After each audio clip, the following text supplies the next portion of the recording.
Good morning and welcome to our second day of the 35th annual EMI-SIG meeting. Hopefully next year it will not be virtual, but we're so glad you've joined us this morning. Welcome and thank you for joining us for this presentation, Continuity Communications Doctrine and Best Practices, presented by Christopher Watson.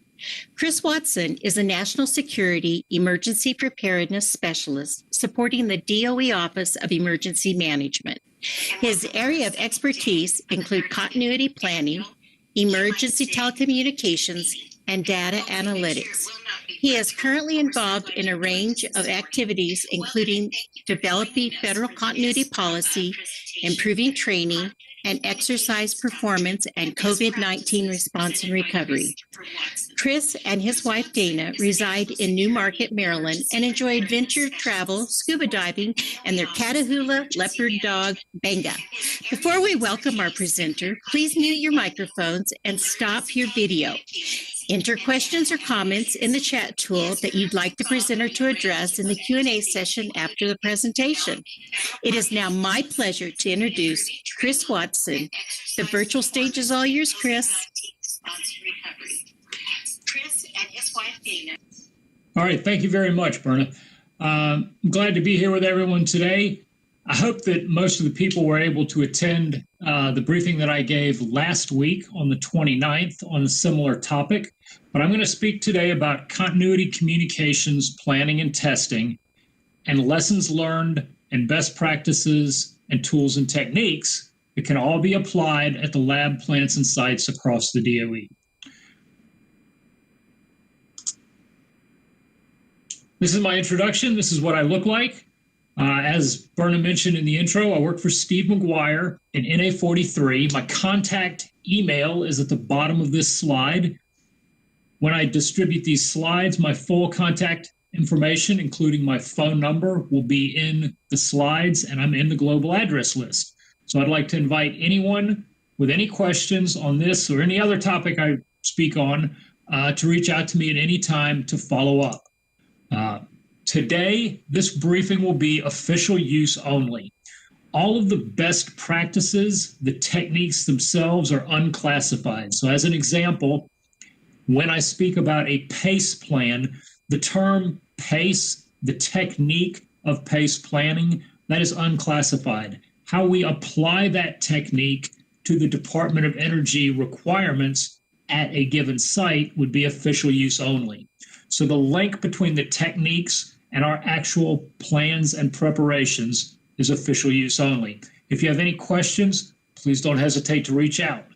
We're going to start with a quick overview or refresher of what I discussed last week, but because I know everyone doesn't want to hear the entire talk again, we'll move on to talking about some new stuff.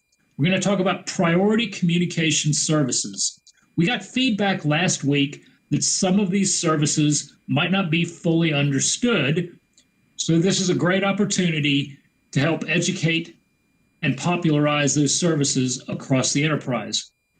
We're going to do a quick tabletop exercise scenario for a practical discussion on implementing these techniques, and then have an open discussion on continuity communications in general.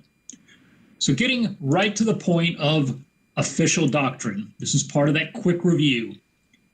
Everyone should be aware that the overarching policy document for continuity is PPD-40, National Continuity Policy.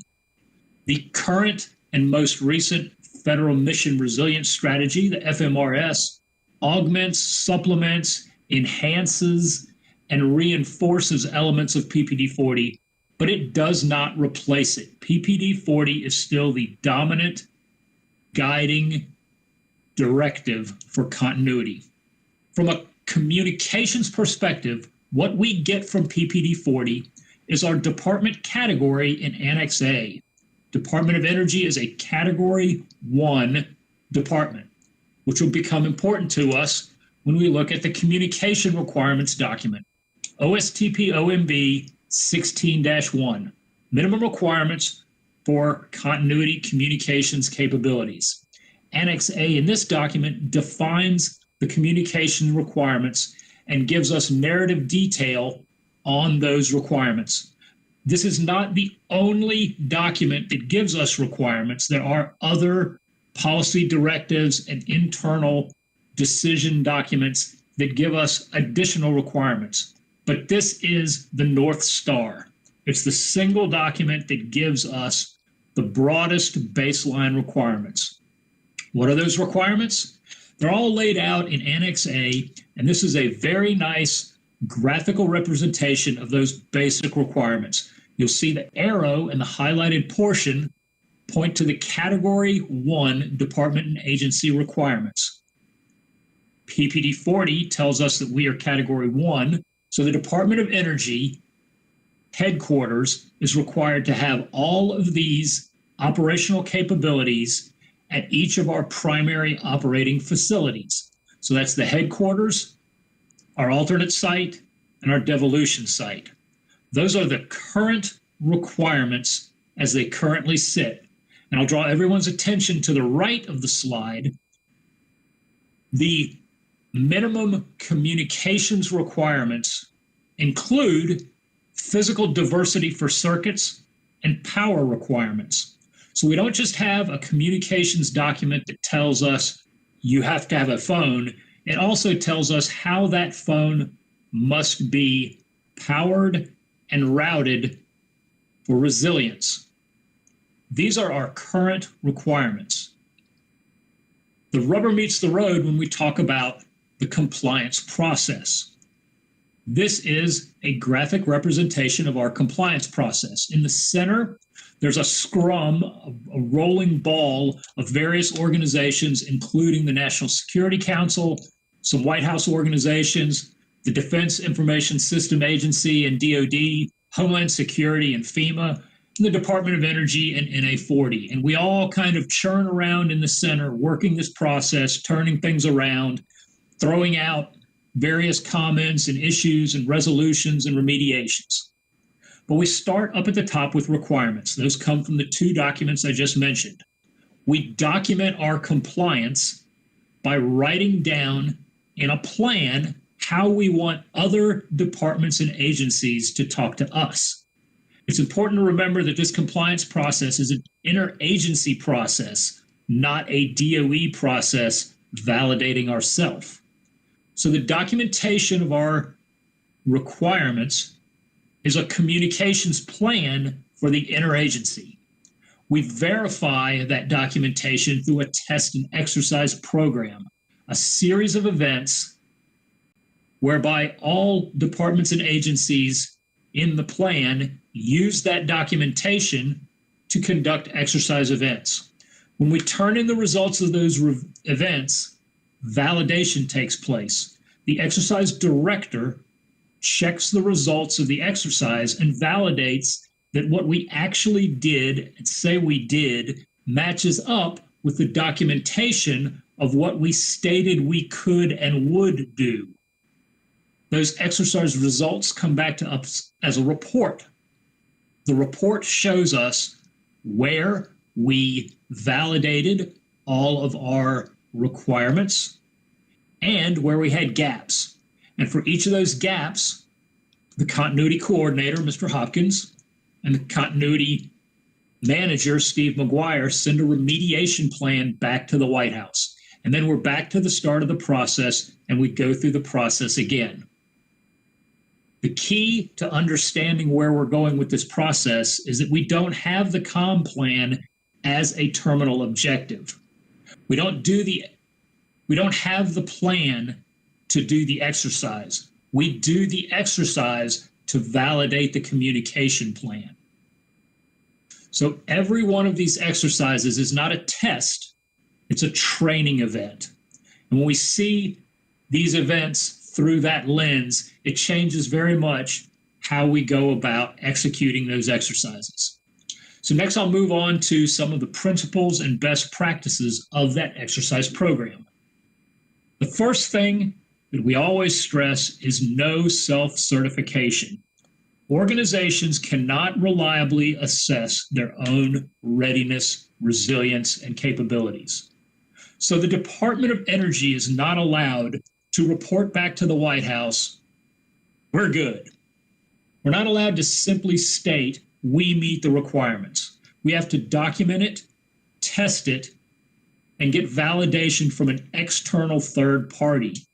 Then we're considered good to go. That certification by a disinterested third party is the key to ensuring our readiness for communications. The second thing we do is PACE planning. PACE is an acronym for Primary, Alternate, Contingency, and Emergency. And it's a technique that's going to be used increasingly across the federal government, not just for communications, but for other requirements as well. We always include backup power, diversity, and priority services. I'll be talking more about path diversity and priority services in a minute. And then the last thing is all of these exercise plans are not one-offs. We don't simply do an exercise, check a block, and then move on to some other activities. We have recurring events. We recheck. We compile the results to determine patterns. We do monthly testing, quarterly compliance, annual reviews, and ongoing system maintenance. At this point, these are the practices from the test program that everyone can adapt on your own sites, in your own activities, and probably for things other than communications. I'm going to talk a little bit more about the PACE methodology because that's one of the key principles in establishing a good communications plan. A PACE plan is a series of options that allows for graceful degradation. Graceful degradation is a sort of buzzword in the telecommunications world.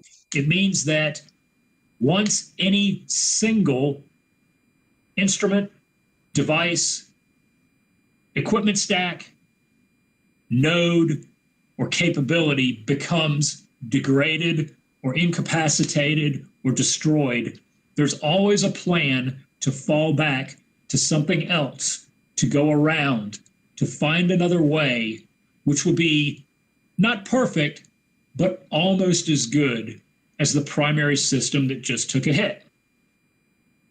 Each of those fallback options should be independent and have no common single point of failure with your primary system. If it has a single point of failure, then any single incident can take out all of your options, which is exactly what we're trying to avoid. We talked about this at length last week. If anyone would like to talk more, please reach out to me after the briefing. But what we want to do in general, as a planning principle, is to put most of our efforts, most of our funding, and most of our time and attention into our primary and alternate systems. The 80-20 rule provides a brief sort of thumbnail heuristic for planning purposes. So our primary and our alternate systems will be the focus. It's better to have a truly robust and redundant primary and alternate system that are completely physically and logically diverse with good backups than it is to spend additional money on a tertiary or quaternary system. You can use the PACE technique to ensure resilience in any process, product, service, or requirement. Now, these all are requirements and validation techniques and planning techniques for what we're doing now, our current requirements. But where are we going? As the Federal Mission Resilience Strategy Implementation Plan comes to fruition and gets published, we may see requirements changing, and they may change for labs, plants, and sites. This is a planning notional graphic only for discussion. And what it shows is that the Office of Science and Technology Policy is developing a vision for implementing the Federal Mission Resilience Strategy. They're talking about capability suites of equipment. And by capability suites, they mean facilities with communications capabilities. They envision an alpha suite as having everything. all of the things that were laid out in that matrix in the yellow highlighted portion, every system and capability would be at an alpha site. A Bravo site would be somewhat less capable. A Charlie site would be rather austere. And they envision the various departments and agencies having these sites across the United States.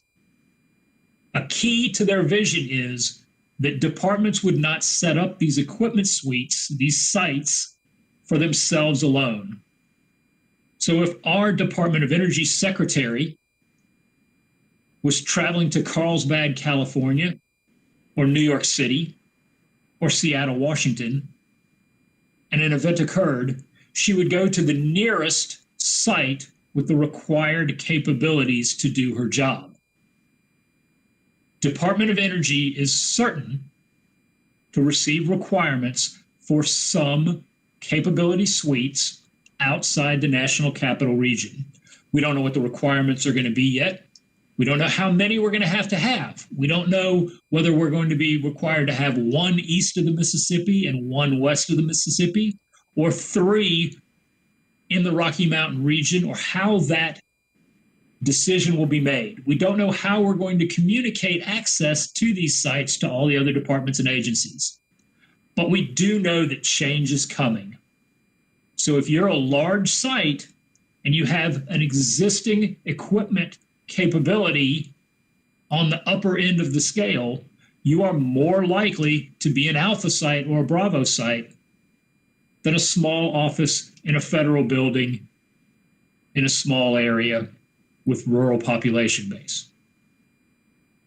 This is coming, and what we should all remember is that when it happens, we will go back to a requirements document. We'll have to submit remediation for anything that isn't working. And that's the vision of the future. Again, this was talked about last week. I'm eager to talk to anyone who would like to move forward and know more, or would like to be a part of the development process within the DOE. So please reach out to me after the briefing if you would like to participate or you have any questions. Now I'm going to briefly review our tabletop exercise from last week.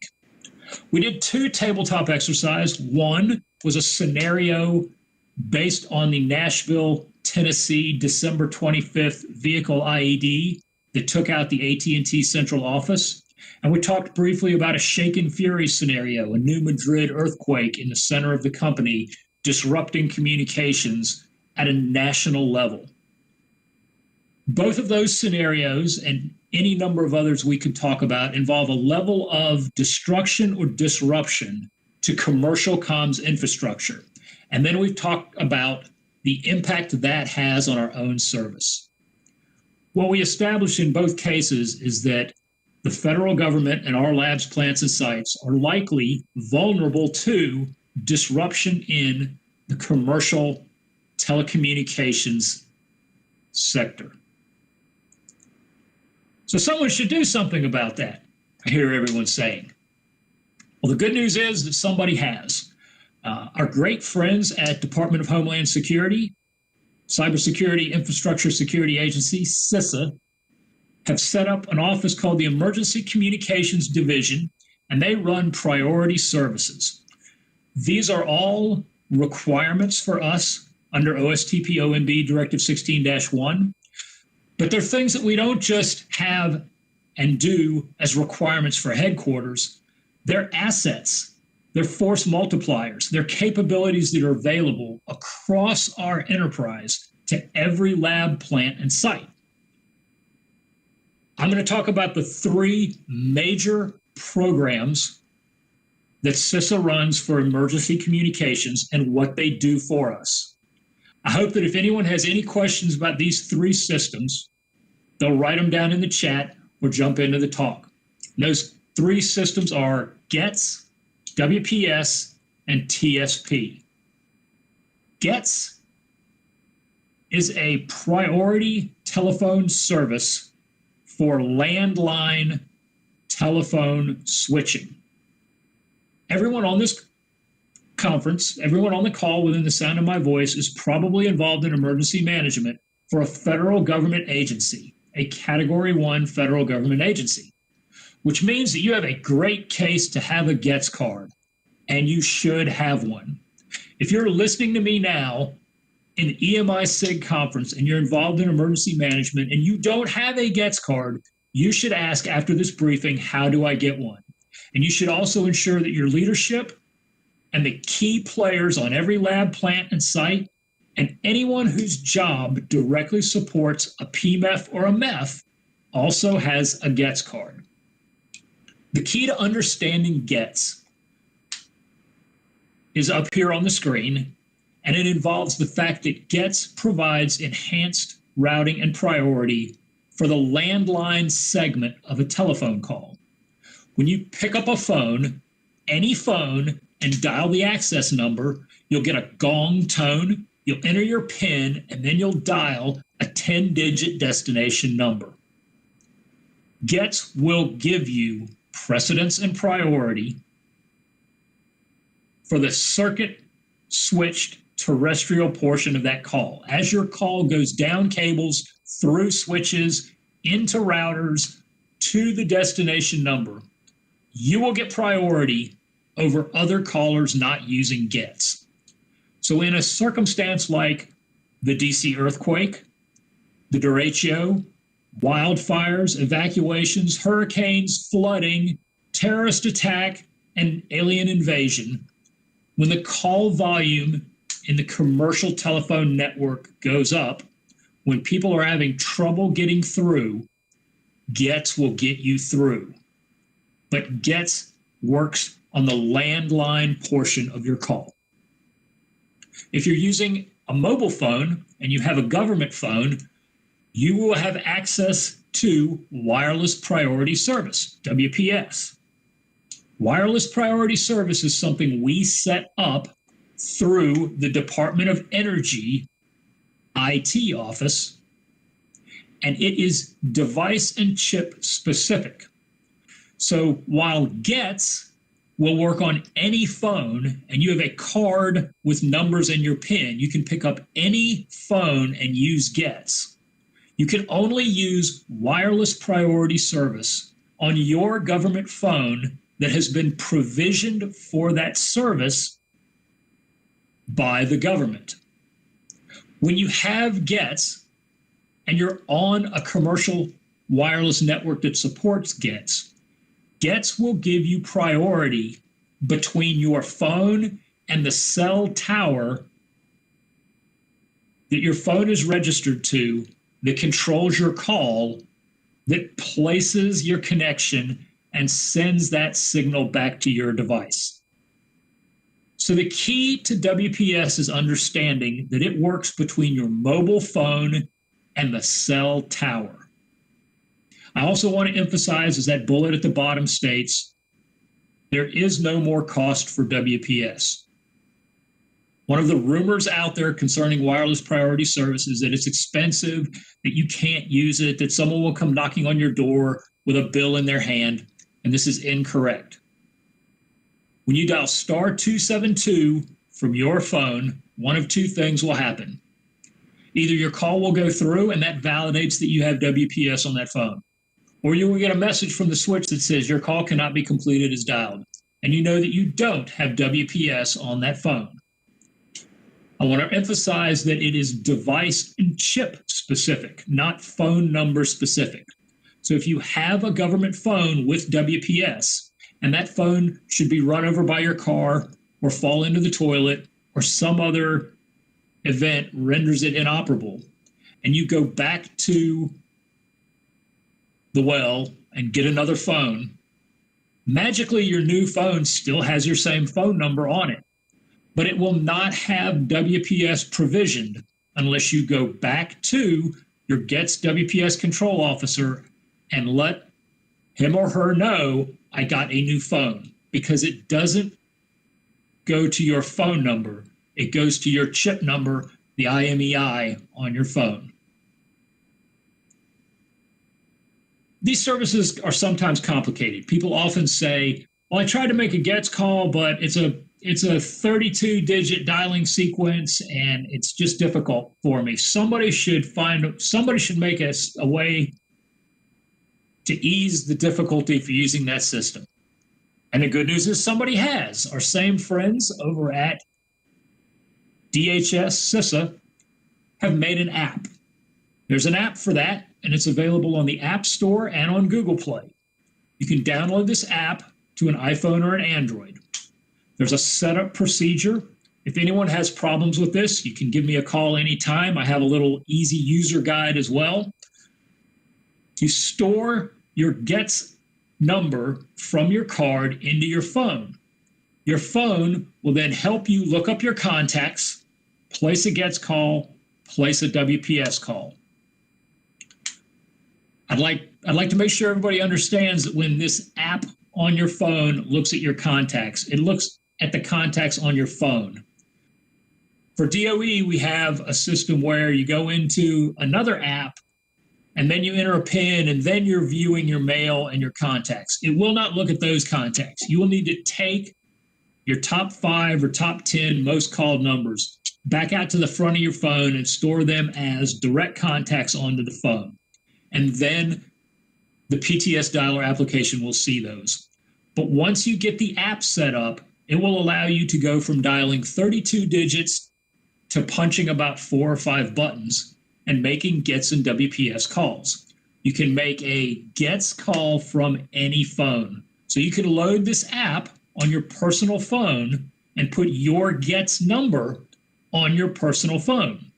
If you have a government phone on one provider like AT&T and a personal phone on another network like Verizon, that will give you additional redundancy. It can be part of your PACE plan. But the app is a labor-saving device. It can be a crutch, so you should always carry your card, but it's a great tool in the toolbox for everyone in emergency management. And once you have these set up, GETS, WPS, and PTS application, you may think, well, this is wonderful. I have all this set up, but does it actually work? The answer is yes, it does work. If you are having problems with GETS or WPS and you can't get to success, you're unable to get there, the problem is either the operator or the technical setup of your device or possibly some equipment settings in the building you're working in. The problem is not the GETS switch or the WPS network. Office of Secure Communications does extensive testing, and they have the ability to get voluminous, accurate data off of the GETS switch and off of the commercial telecom providers for WPS. They frequently deploy to very dense events, planned events like the inauguration, the Super Bowl, Lollapalooza. Yes, that is a way that people get sent TDY to Lollapalooza to test GETS in a very dense, high data environment. They also test it during disasters. They test GETS during hurricanes. They test WPS during Texas power outages earlier this year. The call completion rate, the CCR, for GETS and WPS is very high. The program office goal is greater than 90%.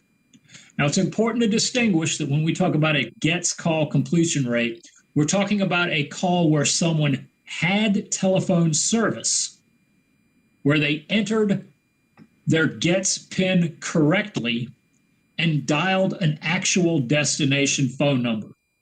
So if you dial the GETS number and you get halfway through your PIN and you fat finger it and misdial it and then you hang up, that is not a failed call from a GETS perspective. That is a user making a mistake.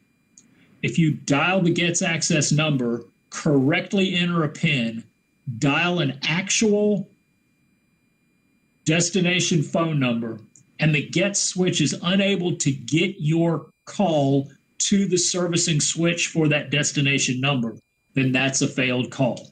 So you have to look at these numbers in the context of the definition of success. But the bottom line is that GETS and WPS are very successful. Some tools and techniques, now that we've talked about GETS and WPS.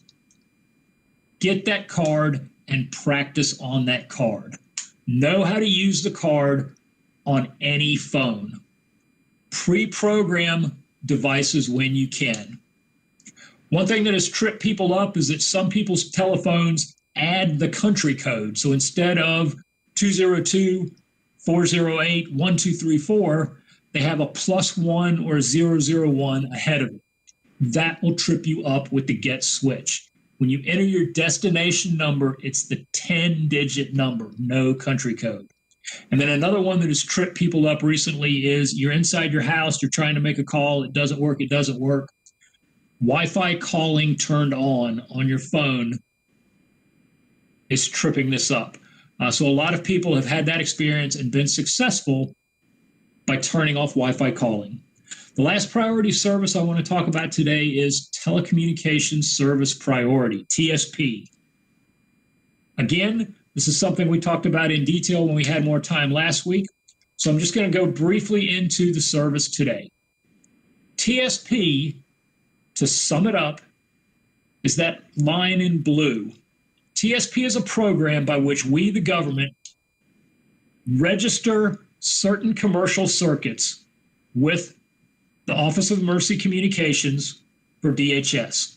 Once that circuit is registered, when there is an outage, when there is a disruption, when there are problems in the commercial network, you or the Office of Emergency Communication calls up the provider and says, I am calling in the chip. I have a circuit, TSP number 1234, and it requires priority repair. And at that point, the FCC mandates that in order to keep their license, the provider must fix your circuit first before any other commercial circuit, regardless of their service level agreement. It gets you to the front of the line. So in this diagram we see on the bottom, it simply illustrates that on your site, you may have a wide variety of networks. You may have JWICS, SIPR, NSN, HAL, EITS, Internet, something else, ABC, CRA, CMS, Red Dawn. All of these services will go to some sort of routing and switching. And almost all of them, if they're terrestrial, not satellite-based, they will go out of your building, off of your site, through a large conduit containing many circuits. You are one forklift driver man away from losing all of those circuits simultaneously.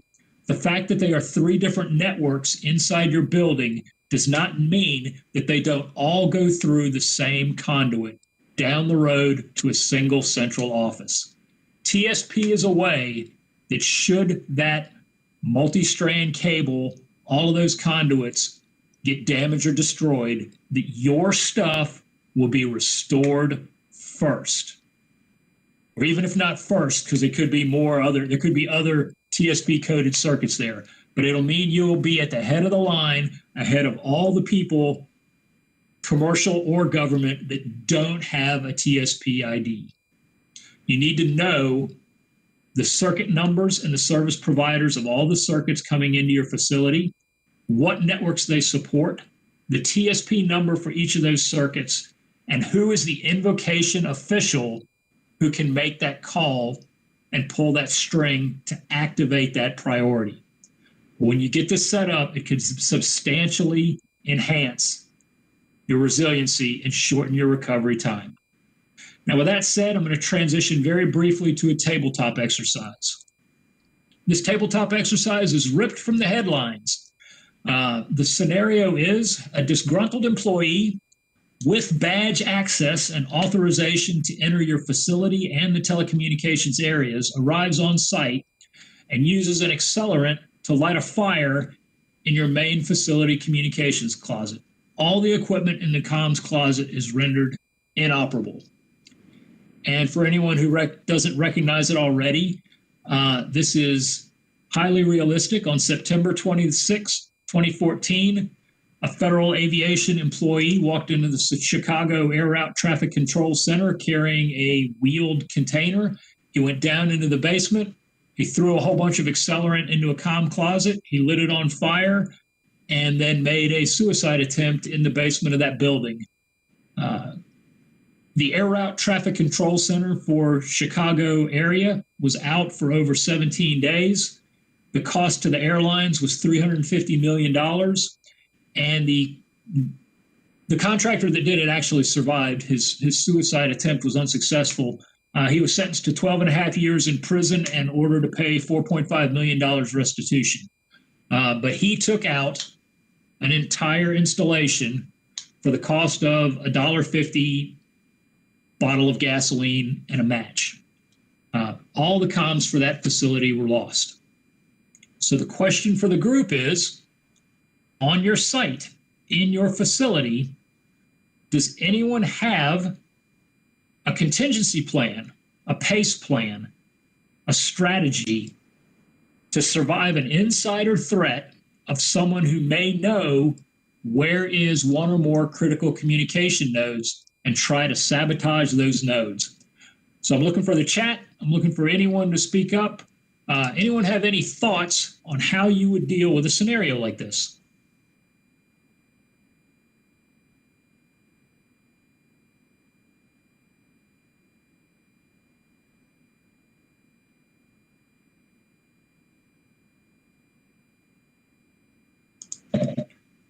So I don't hear anyone, and I don't see anything in the chat. So I'll ask a more specific question. At whoever's listening, at your site, in your building where you typically work at your desk, if you go down the hall and you select the nearest comms closet and you assume that that closet is destroyed, do you know what systems are affected by the loss of that comms closet?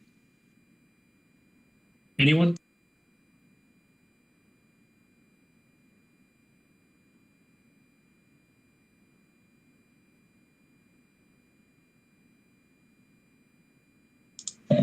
Tough crowd.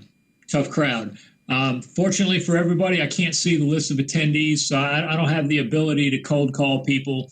I apologize for that, but you can take it as a benefit of the virtual EMI SIG. So I'll just make one more point, and then we'll close up and go into the recap. This is an example of an insider threat, obviously. A lot of our other examples we use when we talk about planning, we somehow always assume that it's going to be an external event. It's going to be a natural disaster. It's going to be a human-caused disaster. It's going to be a solar flare. It's going to be something out there, and our own internal equipment and systems are going to be either undamaged or relatively in good condition and capable of resuming operations. That is an assumption. It may be a good planning assumption for one scenario, but it is not the only scenario. We see some other discussions here in EMI SIG today and in the future about the difference between COOP planning and business continuity planning. I don't want to get into that discussion, but I will say that from a professional continuity practitioner, business continuity practitioner, there's a term of art called disaster recovery. COOP and business continuity are very closely linked, and they may even simply be different labels on the same thing. Disaster recovery is an IT-specific term in common use. In disaster recovery, your IT people will typically talk about a recovery point objective and a restoration time objective. Knowing those terms and working with your colleagues in the IT arena and asking them, how do you do your backups? Where do you store the backups off-site? How long does it take to get to those backups? What is the recovery point objective? What is the recovery time objective? Asking those questions from the information management team can bring you some, you can make some money, you can get some low-hanging fruit there for your awareness on your site. I'll pause one more time to see if anyone has a question about this firefighter and this equipment stack that is no longer with us.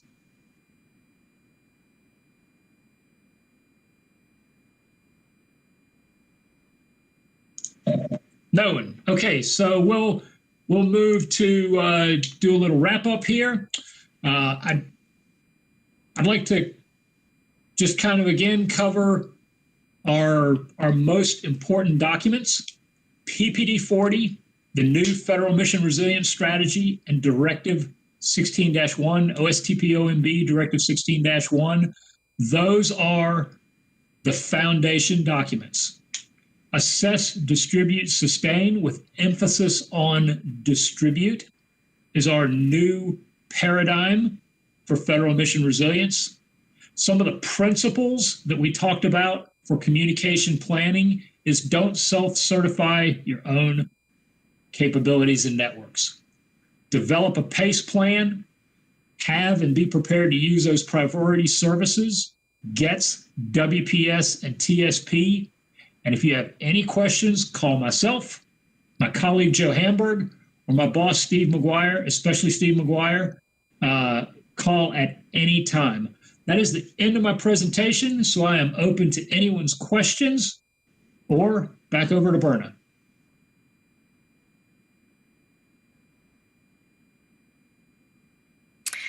Thank you for your presentation, Chris. I'm watching the chat in Attendify, which tends to be a little bit behind our presentation. And you had asked a question earlier if anybody knew what might be affected in their comms closet down their hallway. And we did have two people react. It just came in a little later. The first one was, I don't, and the other one was negative. So I think you've certainly given them a lot of things to think about. Earlier in the presentation, we did have one question that came up, and that was, how has teleworking affected the efficiency of the communication compliance process? Well, that's a good question. So I heard the question I heard was, how has telework affected our compliance process? And I think that person was getting to the Rosette, the testing process that I showed. The answer is that it initially had some effect in the early months of the pandemic, which I would call, let's say, April, May, June of 2020. We changed the test plan. We, the entire U.S. government federal executive branch, we changed the test plan. We put out some guidance such as, if you're not already in at work, don't come into work just to do this test. By about August or September, we had reverted to the old test plan where we put out the full exercise, the full dimensions of the exercise. The fact of the exercise is that the substantial majority, not every test of every capability on every system, but the overwhelming majority of those numbers in the comm plan, of those points of presence for each of the requirements, they are all present in operations centers, which were pretty much being staffed 24/7, 365 anyway through the pandemic. So if the question is, can you get up on a video teleconference? Can you send an email? Can you make a phone call? If it's your 24/7 ops center that's directly responsible for being able to use that system, then they're already there, so they can already do the test plan. Now, there were some impacts, some of the longer term impacts. One of them that just leaps to mind is all of these systems, like every piece of equipment, requires maintenance. So we did some deferred maintenance on some systems because we didn't want to bring in uncleared, perhaps unimmunized contractors at certain points. We've pretty much caught up on all of that as well. So there were some impacts, but they were probably minimal. I hope that answers the question. I think that does. Thank you.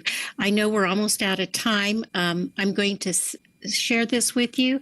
Should we get IT plan incorporated into the COOP plan? And that'll be our last question.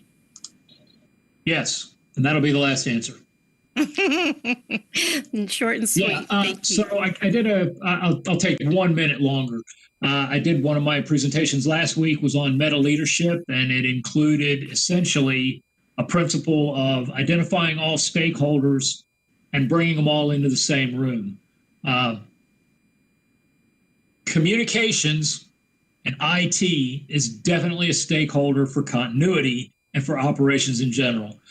If we are not talking, then we're just camping. So I would strongly support when we do any sort of tabletop exercise or full-scale exercise or a drill or rehearsal or orientation or whatever the training event may be, consider inviting all of the technicians who support the systems that enable the success for that event.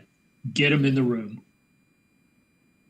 Thank you so much, Chris. I appreciate your presentation, for sharing your time and your expertise. This does conclude this session. As a reminder, this presentation has been recorded and it'll be available in approximately 24 hours for playback at your convenience. Please remember to complete the survey to confirm your attendance.